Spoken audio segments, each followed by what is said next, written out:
kita harus paham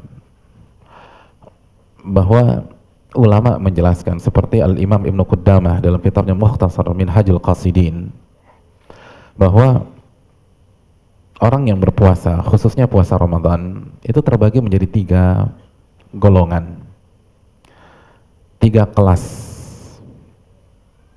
3 kelas. Kelas yang pertama, kata para ulama, adalah shaumul umum. Puasanya orang-orang awam kalau bahasa kita. Shaumul umum. Ini tingkatan terendah di dalam puasa. Ini tingkatan paling bawah di bulan suci Ramadan. Puasanya orang awam. Seperti bagaimana mereka berpuasa? Kata Al-Imam Ibnu Qudamah, fahuwa kafful batni wal faraji an qada'i syahwah. Puasa mereka sebatas menahan diri dari makan, minum, dan berhubungan, atau menjaga diri atau menahan perut dan kemaluan aja. Jadi pokoknya gue nggak makan, gue nggak minum, aku nggak berhubungan suami istri dari terbit fajar sampai terbenam matahari, titik, udah gitu tuh. Jadi yang membedakan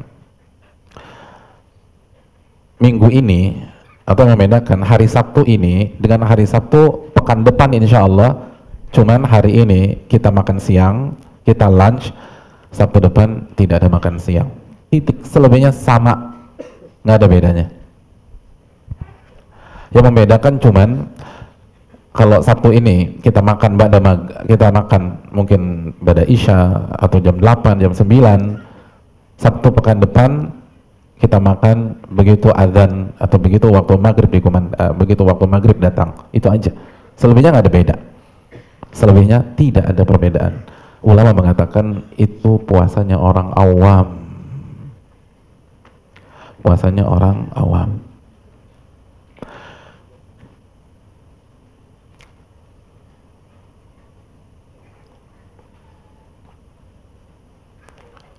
Dan puasa seperti ini ada kemungkinan gak diterima sama Allah Subhanahu wa ta'ala.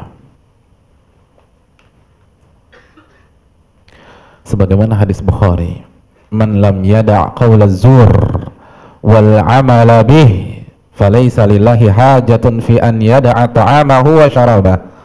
Barang siapa yang tidak meninggalkan ucapan dusta atau perbuatan-perbuatan dusta, maka Allah gak butuh akan puasanya pada saat dia meninggalkan makanannya dan dia meninggalkan minumannya. Allah nggak butuh.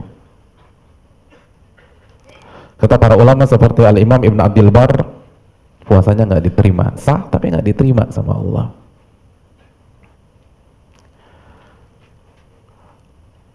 Amalan ipalanya nggak ada tuh hadirin. Kenapa? Karena intinya cuma nggak makan, nggak minum, nggak berhubungan. Selebihnya sama. Ya ngomongin orangnya sama, ya bohongnya sama, ya cheatingnya sama, ya nipunya sama, ya jelalatannya sama. Ada kemungkinan puasanya nggak diterima sama Allah. Allah nggak butuh tuh. Itu yang pertama. Yang kedua,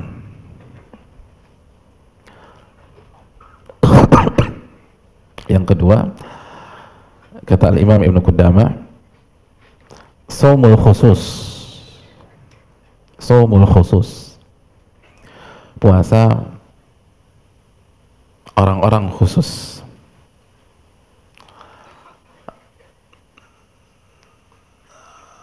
Orang-orang yang spesial. Seperti apa puasa mereka? Mari kita simak. Fahuwa kafun nazar. Mereka adalah orang-orang yang ketika puasa, ketika masuk Ramadan, mereka menjaga pandangan mereka. Wal lisan mereka. Wal yad, menjaga tangan mereka. Wal rijal, menjaga kaki mereka. Was sama', menjaga pendengaran mereka. Wal basar, menjaga penglihatan mereka, wasairil jawarihi 'anil atham, dan menjaga seluruh anggota badan dari dosa. Dari dosa. Oh, ini tinggi nih tingkatannya. Ini orang-orang spesial. Jabir bin Abdullah radhiyallahu taala anhu menyatakan, "Idza sumta," jika Anda berpuasa, "falyasum sam'uka," maka puasakan pendengaran Anda, "wa basaruka," dan puasakan penglihatan Anda, "wa lisanuk," puasakan lisan Anda, "anil kadhibi wal ma'tham," dari kebohongan dan dari dosa. Jadi lihat nasihat sahabat radhiyallahu taala. Kalau Anda puasa, tuh puasain tuh pendengaran. Jangan nonton yang macam-macam, jangan dengar yang macam-macam. Jangan dengar hoax, jangan dengar ghibah, jangan dengar fitnah.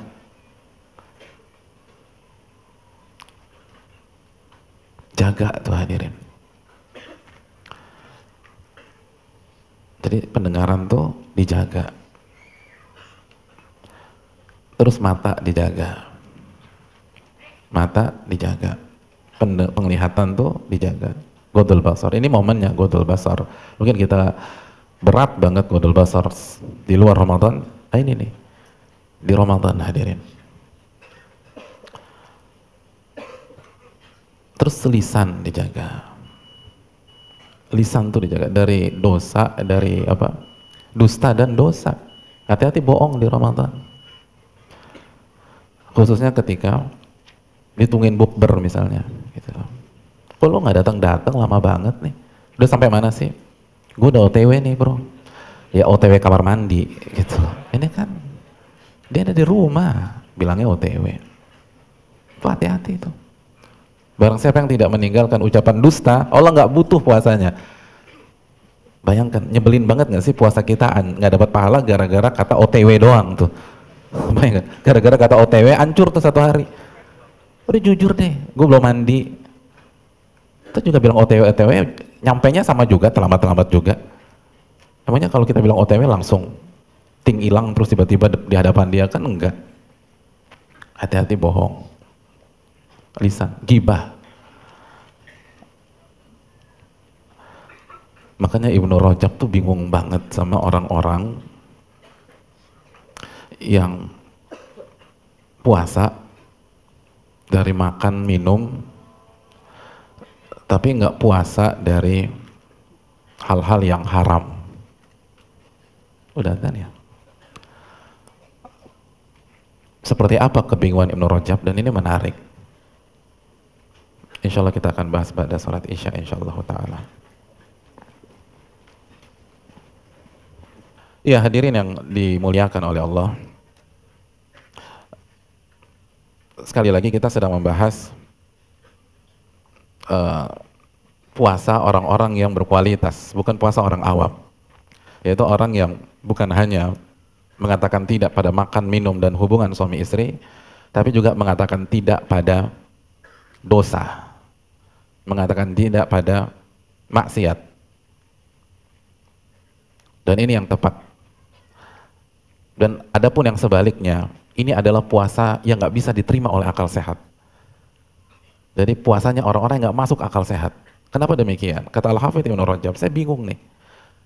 Bagaimana mungkin ada orang yang bisa mengatakan tidak, yang bisa menginjak pedal rem ketika berhadapan dengan hal-hal yang hukum asalnya mubah pada saat siang hari di Ramadan.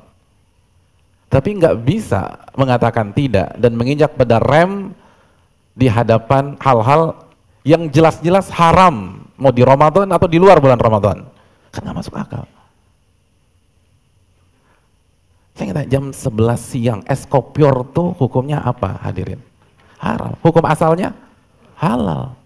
Es kepal Milo hukumnya apa tuh? Hukumnya apa? Aduh, sebut merek lagi, nggak apa-apa ya. Ya udah, itu disensor aja. Hukumnya apa? Itu es kepal. Jam 12 siang di Ramadan. Hukum asalnya, antum mau minum nggak? Gratis nih?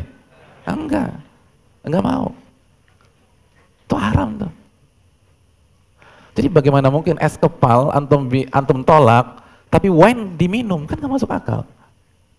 Kok bisa sih? Ini jelas-jelas haram. Jelas-jelas haram. Soto Betawi, jam 1 siang, lalu perut kriuk-kriuk, ada yang suguhkan buat antum terima apa enggak? Hah? Enggak terima. Bungkus Pak Ustadz? Enggak, harus makan di tempat. Ini buffet nih atau ala carte. Harus makan di tempat, nggak boleh bawa pulang. Antum ada di Jakarta Utara, jam 12 siang. Terus ada yang nawarin es buah. Kira-kira antum terima apa? Antum tolak? Antum tolak. Dia maksa. Ayo dong minum dong, hargain dong orang. Ini nawarin gratis nih. Kira-kira antum merasa nggak enak terus antum minum atau antum tolak lebih tegas lagi? Antum tolak lebih tegas lagi, nih orang kok rese banget ya, nggak tahu gue lagi puasa. Dia ngajak berantem tuh. Lo minum atau kita berantem di sini? Kira-kira antum minum atau antum pertahankan puasa antum semaksimal mungkin? Pertahankan. Itu es buah di Jakarta Utara jam 12 siang, antum pertahanin. Kok bisa bangkai tuh disuguhkan di Ramadan, bangkai manusia pula, nambah 3 porsi itu. Nambah. Wala yaktab ba'dukum ba'da. Jangan kalian saling menggibah satu dengan yang lain. Ayuhibbu ahadukum lahma akhihi maitan fakarihtumu. Emangnya suka ya makan bangkai saudara kalian yang kalian gak suka itu? Kan es kopior tuh ditolak, bangkai nambah. Kadang-kadang belum siang hari udah disuguhin bangkai, dimakan. Belum 3 jam dari sahur tuh, sambil megang remote tuh ngelihat disuguhkan bangkai, dimakan sama dia. Loh, orang aroma rendangnya masih terasa. Ini bangkai, kok bisa Anda makan? Kan gak masuk akal. Yang jelas-jelas halal tuh ditolak. Karena ini Ramadan, ini bangkai. Kok diterima? Itu kalau fakta. Sehingga jadi gibah. Terus gimana yang hoax? Gimana yang fitnah? Hati-hati hadirin sekalian. Dan gadget tuh hati-hati. Betapa banyak hoax berkeliaran di grup-grup kita, terus kita santai aja tuh. Oleh karena itu hadirin yang dirahmati oleh Allah Subhanahu wa taala. Ingat tadi, man lam yada' qaula zur wal amala bi falaysa lillahi hajatun fi an yada'a ta'amahu wa syarabah. Barang siapa yang tidak meninggalkan ucapan dusta atau perbuatan dusta, dosa, Allah nggak butuh dengan puasanya. Dan hadirin yang dirahmati oleh Allah, inti puasa sebagaimana yang disabdakan Nabi SAW dalam hadis riwayat Imam Hakim, laisa siyam anil akli wasyurub. Inti dari puasa itu bukan tidak pada makanan dan tidak pada minuman, atau ngerem di hadapan makanan dan rem di hadapan minuman. Tapi inti puasa anil lagwi warrafath, mengatakan tidak pada hal-hal yang sia-sia, gak bermanfaat, dan rafath,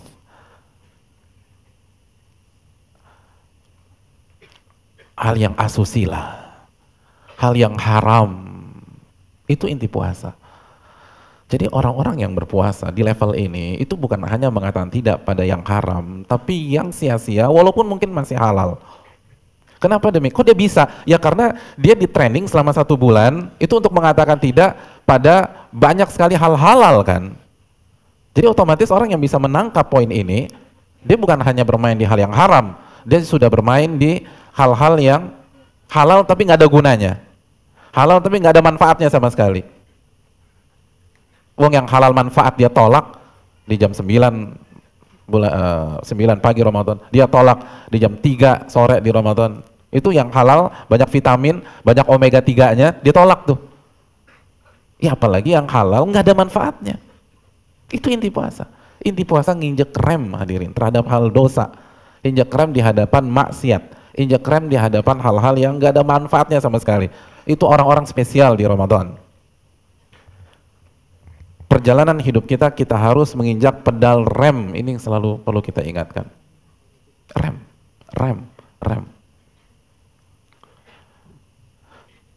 Walaupun memang kita secara nafsu dan tabiat nggak suka dengan pedal rem. Ya nggak sih? Antum yang anak motor, yang suka touring, atau paling nggak yang setiap hari bawa mobil, siapa yang hobinya nginjak pedal rem? Angkat tangan. Hah? Jadi dia nggak suka sama pedal gas, yang hobinya rem gitu. Makanya walaupun pamitannya 45 menit yang lalu, tetap aja di garasi, nggak jalan-jalan. Kan yang diinget rem aja terus. Kan nggak tahu, pokoknya chemistry-nya dapet tuh Pak Ustadz kalau nginjak rem. Ada nggak? Nggak ada kan. Semuanya hobinya nginjak apa? Gas. 100 meter di hadapan traffic light, lampu hijau. Antum nginjak pedal apa? Gas. Lalu beberapa detik kemudian antum 10 meter di hadapan traffic light, lampu berubah dari hijau ke kuning. Antum nginjak pedal apa? Gaspol, bukan rem, gaspol. Harusnya kan peraturannya tuh udah mulai ngerem, kan kuning. Gak ada jadi gaspol. Iya. Rem itu di ujian SIM, di kenyataan gaspol udah. Gitu kan. Gak ada yang suka kita. Semua hobinya ngegas. Begitu juga. Secara frame syariat, nafsu kita tuh kalau ada maksiat pengen ngegas aja. Ngegas udah. Semua ditabrak. Tapi hadirin, kita nggak mungkin sampai ke tujuan kita nggak akan mungkin sampai ke destinasi kita kalau nggak nginjak pedal rem, walaupun logika pendek mengatakan itu membuat waktu agak lama dan terlambat, tapi secara kenyataan enggak, justru perjalanan akan sampai dan safety, dan dibilang terlambat juga enggak kalau kita bisa mengkombinasikan antara gas rem dan gas rem gitu loh. Makanya kan di mobil Matic yang diganti pedal kopling, bukan pedal rem, gitu loh. Iya kan, pedal rem nggak bisa diganti, kopling bisa. Kita butuh rem, walaupun kita kurang suka. Antum dapat apa? Antum dapat misalnya mobil sport lah, antum dapat Ferrari, dapat Lamborghini, itu kan ikon dan simbol kecepatan di jalanan atau di jalan raya. Tiba-tiba yang sampai ke rumah antum nggak pakai rem, kira-kira antum terharu atau antum protes? Protes, bukan terharu. Ini kok nggak ada remnya nih? Oh, ini memang mobil sport Pak, biar cepet. Kira-kira antum puas dengan jawaban begitu? Nggak bisa, harus ada remnya. Nah, hidup juga harus ada rem. Nah, kadang-kadang yang buat kita tuh main ngegas aja itu karena kita seringkali mengedepankan logika kita lebih dibanding firman Allah Subhanahu wa taala atau sunnah Nabi Shallallahu alaihi wasallam. Kita gunakan logika matematika kita. Kan begitu. Karena terkesan yang nggak pakai rem itu lebih cepat nyampe. Kan begitu. Kenapa orang korupsi? Karena kan berpikir kalau uang panas ini saya rem atau saya ngegas terus sehingga saya dapatkan, saya lebih cepat kaya, gitu kan logikanya? Iya, lebih cepat kaya.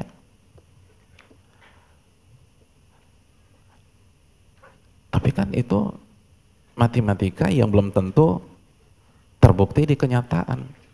Ya, sekali lagi hadirin, antum ujian matematika nih, ujian matematika.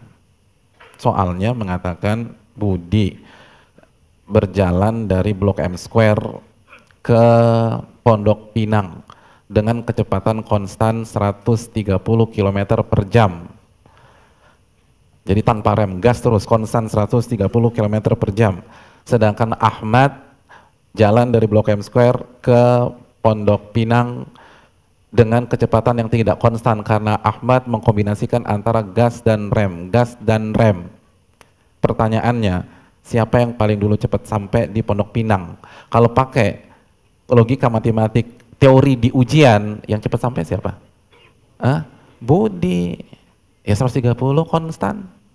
Tapi di realita, ini antum pulang nih, antum terapin nih soal, kira-kira yang paling cepat sampai siapa? Ahmad. Si Budi kemana? Ke Tanah Kusir.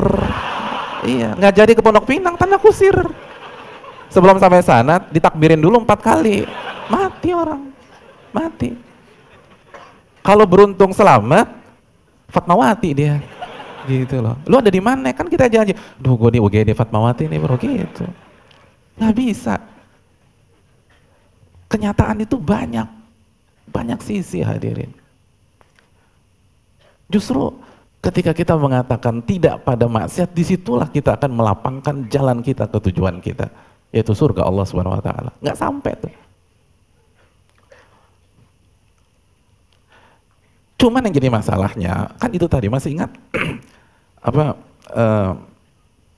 konsep komentator Qurun ketika show of force? Orang awam bagaimana logikanya? Ya lupa deh. Orang awam kalau mandang seseorang selalu ngelihat apa? Zahir, fisik gitu lah. Zahir, fisik. Sedangkan orang alim ngelihat batin. Nah, begitu kan. Orang awam tuh kalau ngelihat orang yang nggak pakai ngerem, masalah duit, masalah perempuan, masalah cewek, masalah segala macam deh. Masalah akidah, masalah tauhid syirik. Kan kadang-kadang nyeletuk, gue nih udah tahajud, udah sholat 5 waktu, masih aja miskin. Tetangga gue tuh gak sholat 5 waktu, tender kena terus, dapat terus. Itu kan sama tuh, seperti antum lagi test drive di sirkuit, begitu lintasan lurus, rem antum blong. Jadi kesannya gimana? Kencengnya luar biasa tuh. Nah penonton tuh orang awam ngelihatnya kagum apa tegang? Kagum, gila nih pembalap keren banget. Tapi antum dalam mobil, gimana perasaan antum? Antum galau, antum stres pucet tuh, rem blong. Tapi orang dari luar, gila nih orang hebat banget, cepet, yang lain pelan, dia paling cepat. Karena ngelihat dari luar, ngelihatnya helikopter view, karena lihat fisiknya, zohirnya, emang cepat. Tapi kan orang nggak tahu gimana perasaan kita duduk di kursi panas tersebut, rem blong kok. Ya sama, orang yang hidup dengan maksiat, itu orang ngelihat dari luar, gila cepet banget deh kayaknya. Karena kan menghalalkan segala cara, bahkan syirik pun dilakukan, gila cepet enak banget jadi dia ya. Ya antum kan nggak pernah ngalamin, antum kan nggak pernah tinggal seatap sama dia. Gimana kegersangan hatinya, gimana kegalauannya, gimana stresnya, gimana depresinya. Karena orang yang tidak patuh pada Allah nggak mungkin bahagia. Allah mengatakan kan dalam surat Thaha 124, "Wa man a'rada an dzikri fa inna lahu ma'isyatan dhanka." Barang siapa yang berpaling dari perintah Allah, zikir kepada Allah, peringatan Allah, dia akan hidup dengan kondisi sengsara, nggak akan bahagia. Nggak akan bahagia. Tapi kan orang nggak tahu isi hatinya. Belum lagi dunia itu, kata Allah dalam surat Al-Hadid apa? Dunia itu ajangnya show off. Orang nggak pernah mau terlihat duduk di kursi pesakitan di mata komunitasnya, di mata tetangganya, di mata keluarga besarnya. Semua pengen tampil sempurna. Semua nggak ingin memperlihatkan aibnya. Nggak pernah. Itu dunia.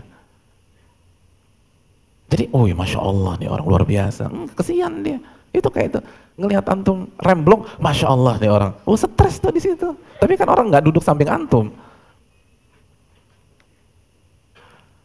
Ada seorang ibu-ibu, semoga Allah memberikan hidayah dan taufiknya kepada beliau, itu punya suami yang kayanya luar biasa, kaya. Terus menceritakan masalah yang sedang dihadapi. Terus beliau bilang apa? Pak Ustadz, teman-teman saya nih kalau bilang ke saya, lu beruntung ya, duit lu nggak berseri. Kayaknya luar biasa. Ini bukan level wilayah, bukan level kecamatan, belum level media, kota media. Ya, duitnya nggak berseri. Setiap orang ngomongin suami saya, mereka bilang, beruntung ya kamu punya suami kayak dia, kita pengen sesukses dia. Tapi apa kata ibu tersebut? Tapi kan mereka nggak tahu kehidupan rumah tangga saya Pak Ustadz. Mereka kan nggak tahu dapur kami seperti apa. Mereka kan nggak tahu kondisi rumah seperti apa. Mereka kan hanya bisa ngelihat dari luar. Hadirin, Ramadan mengajarkan kepada kita, laisa siyam minal akli wa syurub. Inti dari puasa bukan meninggalkan makan dan minum, tapi inti dari puasa minal lagwi wa rafath. Kita bilang tidak, kita injak rem ketika berhadapan dengan hal-hal yang sia-sia dan dosa untuk kebaikan kita, untuk kebaikan kita. Toha, surat Toha, hadirin. Ayat berikutnya apa? Ma anzalna alaikal qur'ana litashqa. Kami enggak akan turunkan Al-Quran ini kepada engkau Muhammad untuk menyulitkan engkau. Kita nggak turunkan Al-Quran untuk membuat engkau menderita. Enggak, ini kebahagiaan. Hudalin nas. Tapi karena nafsu manusia nggak suka nginjek rem, jadi begitu. Oleh karena itu ini yang perlu kita camkan bersama-sama. Hadirin yang dirahmati oleh Allah Subhanahu wa taala. Tapi ternyata ini bukan level puncaknya orang yang berpuasa. Ini kalau ibarat kelas pesawat, ini baru kelas bisnisnya nih hadir. Belum first class-nya. Ada yang lebih tinggi lagi. Kata Imam Ibnu Qudamah, khususul khusus.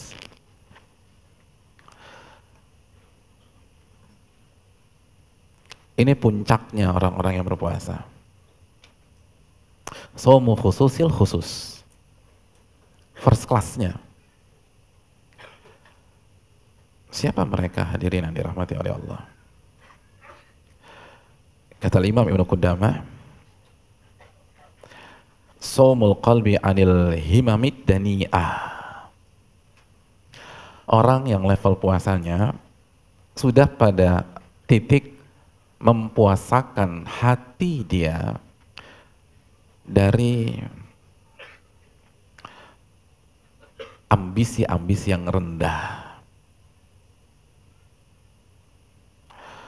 Wal afkaril muba'adati anillah, atau al afkaril muba'idati anillah, dari pemikiran-pemikiran yang menjauhkan dia dari Allah. Muba'idati anillah. Wa kaffuhu amma siwah, puasa yang mencegah seseorang dari sesembahan-sesembahan selain Allah, dari makhluk-makhluk selain Allah. Artinya kita sepakat yang bukan Allah semuanya makhluk, yang bukan Allah dan sifat-sifatnya. Jadi puasa yang membuat dia benar-benar mentauhidkan Allah. Itu puncaknya orang berpuasa. Puncaknya orang berpuasa. Jadi mereka sudah berhasil menata hati mereka dari kesyirikan, dari riya, dari sum'ah, dari meminta kepada makhluk, beribadah kepada makhluk. Itu level tertinggi hadirin. Jadi mereka ini sudah bukan hanya sebatas kapan waktu sahur, lalu bukan hanya bicara tentang sehari berapa jus, bukan hanya berbicara tentang sunahnya buka pakai korma, lalu baca doa sebelum buka, terawih. Enggak. Hal-hal di atas pasti dia lakukan. Karena makanya ini bukan meremehkan, tapi plus. Bukan hanya itu. Tapi dia sudah berpikir, gimana nih, ini hari ke-7. Hati saya sudah semakin ikhlas apa enggak kepada Allah Subhanahu wa taala. Ini udah hari ke-12. Saya masih bergantung sama makhluk apa tidak?